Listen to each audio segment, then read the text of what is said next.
नमस्कार. मी अशोक मिरगे आणि आपण ऐकत आहात मिरगेंची कविता. गेल्या 5 तारखेपासून TET परीक्षेबद्दल, शाळा बंद होण्याबद्दल, अतिरिक्त शिक्षक होण्याबद्दल खूप प्रचंड गदारोळ चालू आहे. याच्यामध्ये संसदेच्या, विधानसभेच्या हिवाळी अधिवेशनामध्ये प्रश्न गाजू लागले आहेत. प्रत्येकजण आपापल्या कुवतीप्रमाणे भांडू लागला आहे. परंतु याचं मूळ शोधण्याकडं कुणाचंही अजून लक्ष गेलेलं नाही. हे झालं कशामुळं? ठीक आहे, शिक्षकांची उदासीनता आहे, मान्य केला मुद्दा, त्याच्यावरही मी बोललो. शिक्षकांच्या शिव्या खाल्ल्या, बऱ्याच जणांनी आऱ्यातुऱ्यावर मला फोन केले. हरकत नाही, तो त्यांच्या भावनेचा प्रश्न आहे. कुणालाही आपल्या अंगलट येणारी गोष्ट बोलल्यानंतर राग येणं साहजिक आहे. त्याला समजून घेणं आपलं काम आहे, आपलं कर्तव्य आहे, कारण तो सध्या भांबावलेला आहे. ही वेळ त्यानंच आणली आहे हे त्यालाही माहीत आहे. परंतु आता करावं कसं? अंगाभोवती सोल गुंडाळून घेतली आहे आणि गाठ सुटणं अशी भानगड सध्या मास्तरांची झालेली आहे. ठीक आहे, आपण समजून घेऊ. परंतु मला याच्यावर आज भाष्य करायचं की हे वेळ आली कशानं? आमच्या लहानपणी शाळा फक्त सरकारी असायच्या, फक्त सरकारी शाळा. मग त्याच्यामध्ये सरकारी हायस्कूल असायचे, प्राथमिक शाळा असायच्या, परंतु सरकारी कॉलेज असायचे. औरंगाबादला सरकारी कॉलेजसुद्धा सरकारीच, ग्रॅज्युएशनपर्यंत असं होतं. आणि त्याची संख्या खूप कमी होती म्हणजे जवळ असं नव्हतं. परंतु त्याच्यानंतर कोणाच्या तरी सुपीक डोक्यात अशी कल्पना सुचली आणि पुढारी निवडून गेल्यानंतर, आमदार लोक निवडून गेल्यानंतर, खासदार लोक निवडून गेल्यानंतर त्यांनी एकच सपाटा सुरू केला आणि अनुदानित संस्थांना परवानगी आणायचं त्यांनी चंग बांधला. आणि एका पुढाऱ्यानं 5-5, 10-10 संस्था स्वतःच्या नावावर, घरच्यांच्या नावावर मंजूर केल्या. त्याला अनुदान मंजूर केलं आणि एक फार मोठं कुरण चरायचं त्यांनी स्वतःसाठी स्थापन केलं. आता मला सांगा, एकदा आमदार निवडून आला की तो 5 वर्ष पुन्हा पुढच्या 5 वर्षात नाही आला तरी त्याला हे जे कुरण करून ठेवलेलं आहे ते अगदी व्यवस्थित त्याचं भागण्यापुरतं झालं. कारण प्रत्येक संस्थेमध्ये शिक्षकांची भरती करण्याचा अधिकार शैक्षणिक बॉडीला दिलेला आहे. त्याच्यावर एक बॉडी स्थापन व्हायची. त्या संस्थेने म्हणजे त्या पुढाऱ्याने बॉडीतले लोकसुद्धा आपल्याच घरचे घ्यायचे, आपल्याच जवळचे घ्यायचे आणि मग त्या बॉडीनं जे ठरविल तो उमेदवार सिलेक्ट व्हायचा. मग त्याची गुणवत्ता बघितली जायची का? अजिबात नाही. तो नात्यातला आहे का? तर घ्या. तो काही अर्थपूर्ण व्यवहार करतोय का? तर घ्या. आणि मग असं असल्यामुळं संस्थेमध्ये असंख्य खोगीर भरती झाली. याच्यापेक्षा दुसरा शब्द मी वापरू शकत नाही. गुणवत्ताच नाही शिक्षकामध्ये. आणि संस्थांची संख्या एवढी बेसुमार वाढली, मुलं कुठून आणायचे? मग शिक्षक अतिरिक्त होणार नाहीत तर कसं होणार? एका गावात जर 4-4 शाळा तुम्ही मंजूर केल्या, हायस्कूल मंजूर केले, तर कसं व्हायचं? कुठून पोरं आणायचे? मग क्वांटिटी वाढली की क्वालिटी घसरते. हा निसर्गाचा नियम आहे की नाही? आणि म्हणून ही परमिशन देताना कधी कुठं शासनानं विचार केलाय का की ही शाळाच्या एवढ्या परवानग्या कशाला? घरचंच सगळं. एकदा फाईल प्रस्ताव वर गेला की सही यांचीच, मंजुरी यांचीच.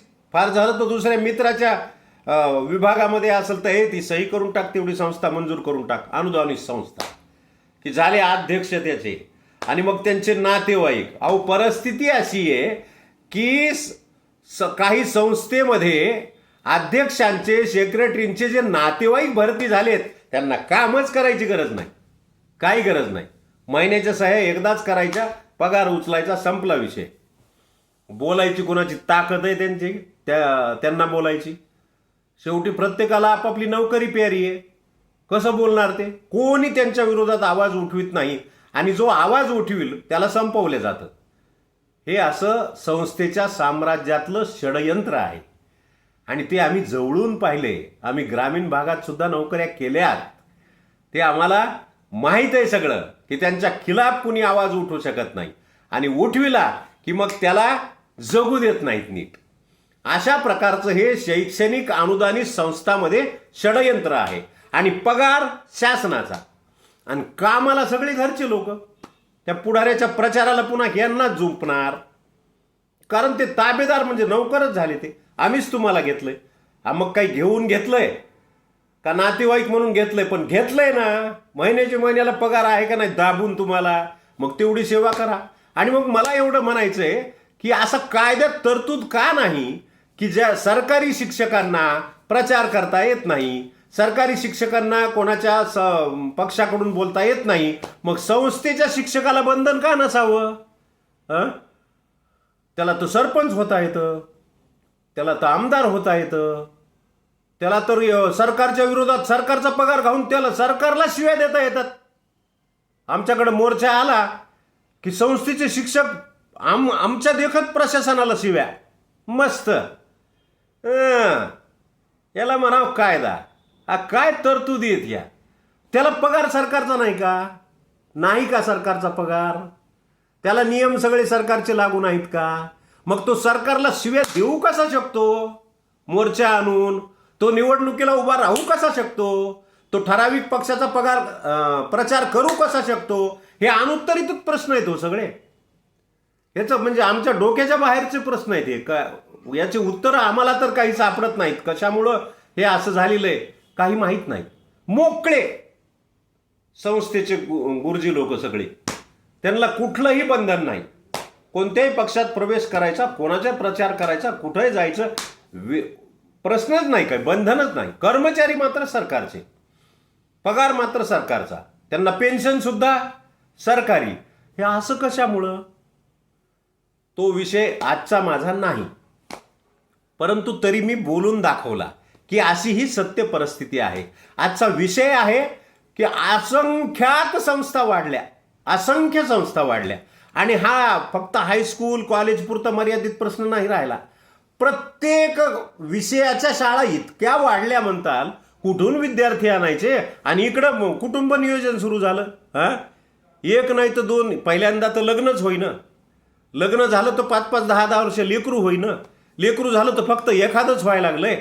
आणि मग ती एक लेकरू त्याला कसं काय ते झेडपीमध्ये पाठविल, कसं काय राम भरोसे ठेवील? ती लाखावर भरील ना पैसे, पण मला चांगली सेवा पाहिजे असं म्हणायला ना. ते पहिले 5-5, 7-7 लेकरं होते. आम्ही 9 भावंड होतो. आमचं कुटुंब 9 भावंडाचं होतं. मग लेकरही तसे मिळत होते हो. आता लेकरं होईना गेलेत, आधी तर लग्नच होईना गेलेत आणि संस्था बेसुमार वाढल्या. मग लेकरं आणायचे कुठून? काल्पनिक. आत्ताच मी बातमी वाचली पेपरला की पटसंख्येच्या बाबतीमध्ये शासनानं थोडा पुनर्विचार करायचं ठरविलंय. वा, स्तुत्य आहे, चांगलं आहे. पुनर्विचार करा. पटसंख्या बोगस असली तरी गुरुजी घरी जाणार नाहीत, अतिरिक्त ठरवणार नाहीत, असं आत्ताच मी पेपरला बातमी वाचली. म्हणजे हळूहळू पुन्हा त्याच्यामध्ये भगदाड पडायला सुरू झालं. अतिरिक्त जरी गुरुजी झाले तर त्यांची नोकरी थोडीच जाणार होती का?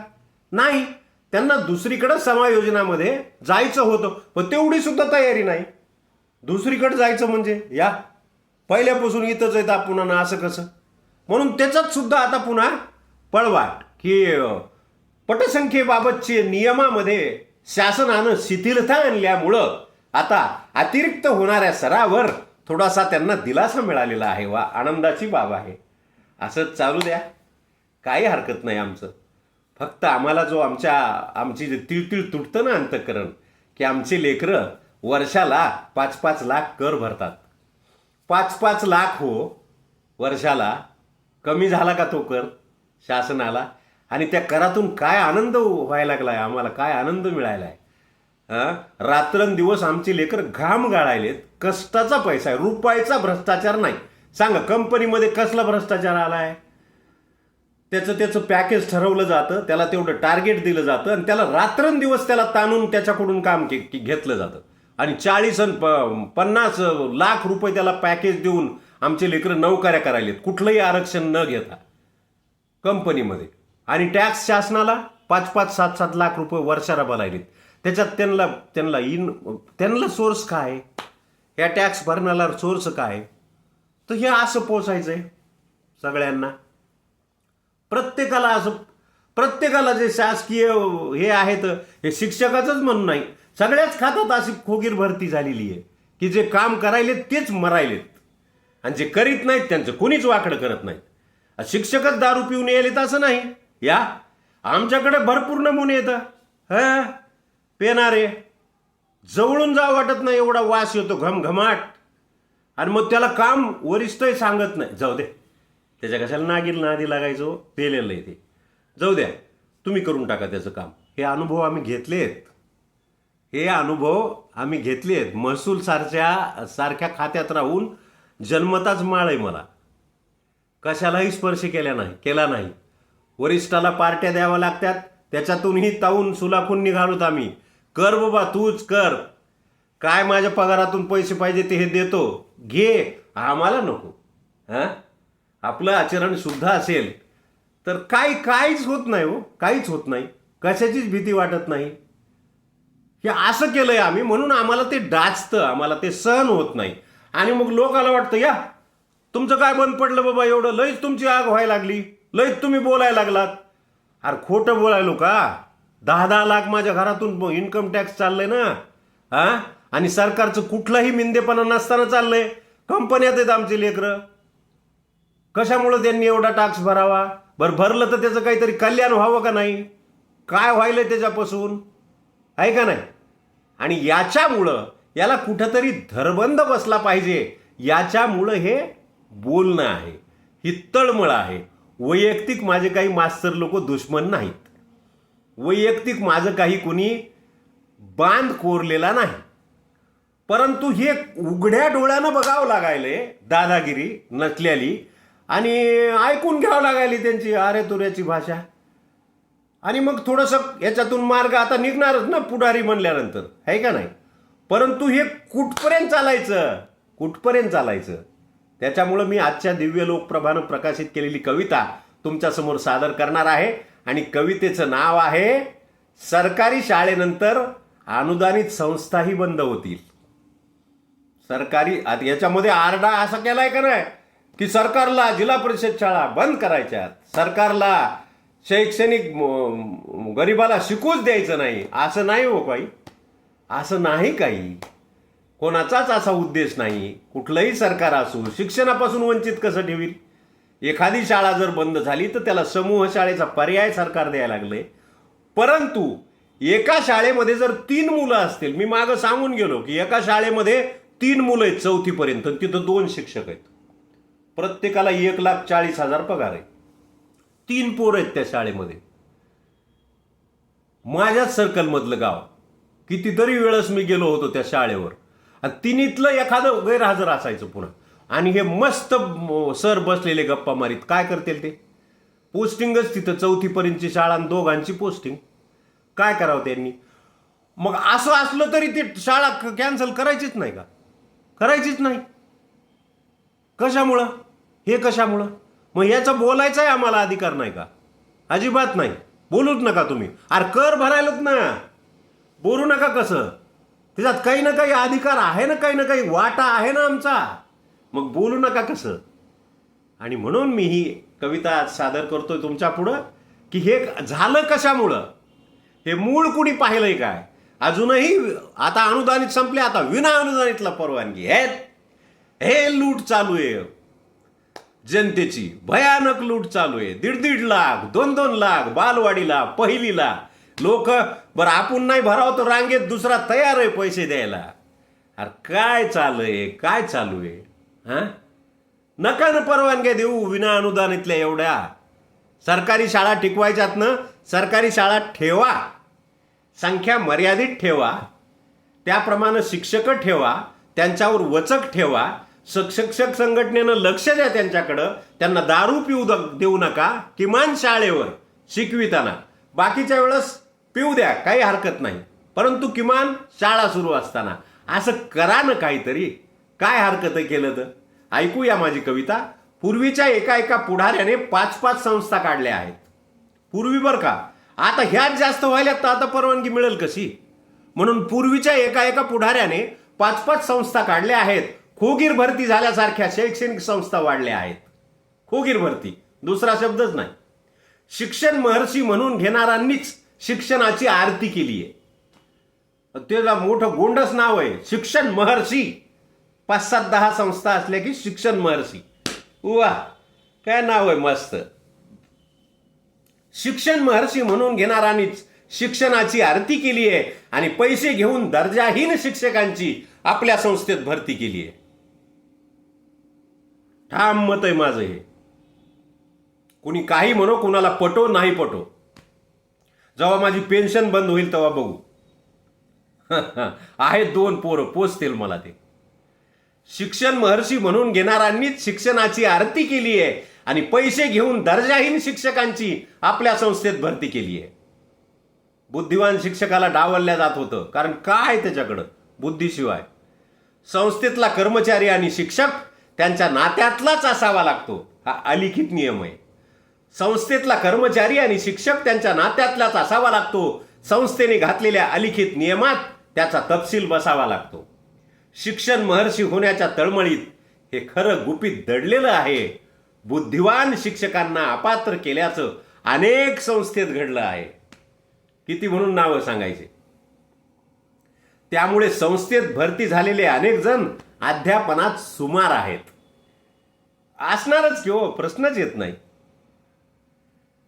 त्यामुळे संस्थेत भरती झालेले अनेक जण अध्यापनात सुमार आहेत आणि नुसते बोलायच्या कामाचे सर आणि दिसायला अक्षय कुमार आहेत.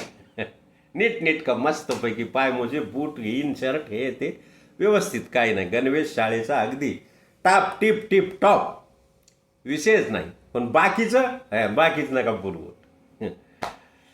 आणि म्हणून सरकारी शाळानंतर पटसंख्येमुळे संस्थाही आता गोत्यात आहेत. कुठपर्यंत चालणार, खोटं कुठपर्यंत दाखवणार. सरकारी शाळानंतर पटसंख्येमुळे संस्थाही आता गोत्यात आहेत आणि फरक एवढाच की कुणी सुपात तर कुणी अर्जंट जात्यात आहेत. एवढाच फरक आहे. परंतु आता बंद केल्याशिवाय पर्याय नाही. मुलंच नसल्यानंतर तुम्ही किती लोकांना पोचणार, कुठपर्यंत पोचणार, हा यक्ष प्रश्न शासनाजवळ आहे. माझी ही कविता आवडली असेल तर नक्कीच माझ्या चॅनलला सबस्क्राईब करा, लाईक करा, शेअर करा. पुन्हा एखादा नवीन विषय घेऊन मी आपल्यासमोर येईल. तोपर्यंत सर्वांचे धन्यवाद.